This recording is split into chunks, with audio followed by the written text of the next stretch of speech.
Deliberate practice for growth is our next habit, because bad practice makes you worse.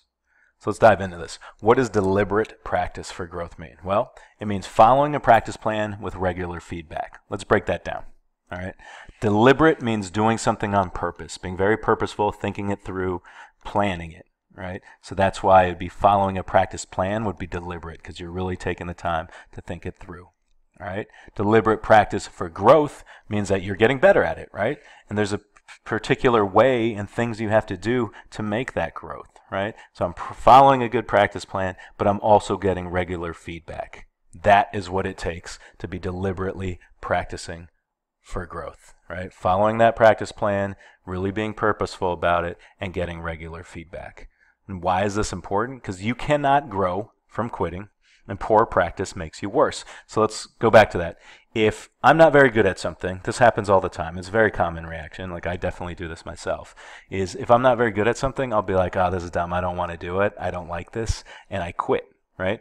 Obviously, once I quit, I'm not going to get any better at that thing because I'm not practicing at all. I'm not growing from it. I'm not getting better. And so from then on, whenever I have to do that thing, I won't like it and I won't be very good at it. All right? That's why practice is important at all.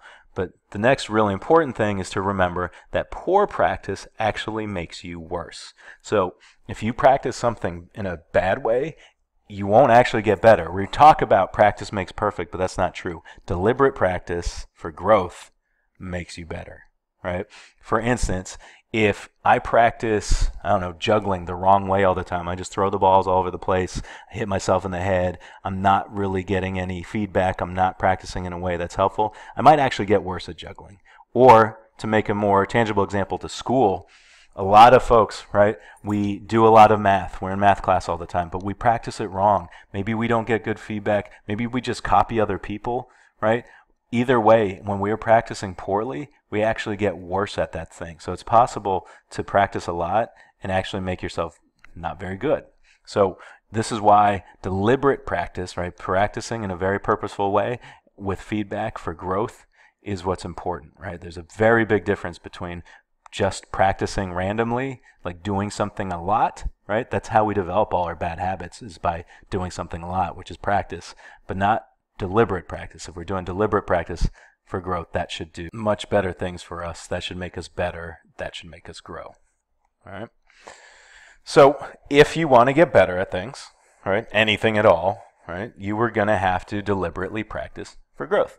So some of the things you can do, right, there's a lot more depth to this, and we will go over, developing practice plans and all the steps of practice. But for right now, if you want to do this, say tomorrow, here are a couple steps. First thing you want to do is find some experts to give you feedback. That might look like a good friend who's a little bit better than you. It might look like a teacher. It might look like a coach. But you need someone who knows how to do this, right? Who is more of an expert. And I don't mean expert as in they're a master of every aspect of it, but they are an expert of the particular step that you're on to give you feedback. Because you need to know when you're doing it right, if you're practicing it right, or if you're practicing it wrong. An expert is going to catch that right off the bat and help you out. So again, that could just be a friend. You're doing your math, you don't know how to do it. Your friend's saying, oh, okay, this isn't working for you. Do it this way. All right. Again, it's important that it's an expert, though, someone who really knows it, because, again, they might tell you the wrong thing, and then you're going to practice poorly and actually get worse at it. The cool thing is today, right, you can even go on YouTube and find experts that will give tutorials. That is helpful in terms of getting some feedback on how to do it right. They might even say some common mistakes, but that's not enough. You definitely need someone there live to correct you when you do it wrong on the fly, so you don't end up, again, practicing poorly or practicing doing it the wrong way to a point where you actually get worse from it. All right? On top of that, you need to help set clear practice goals for yourself. That's where an expert, again, could really be helpful. But if you don't have an expert there all the time, you just need to make sure that when you're sitting down to practice something, that one, you're very consciously deciding that this is time that you're going to practice, but also that you have a clear goal. So if I am working on getting better at math, I have a very clear goal. I'm going to get better at this one particular skill, and that is what I'm working on right now.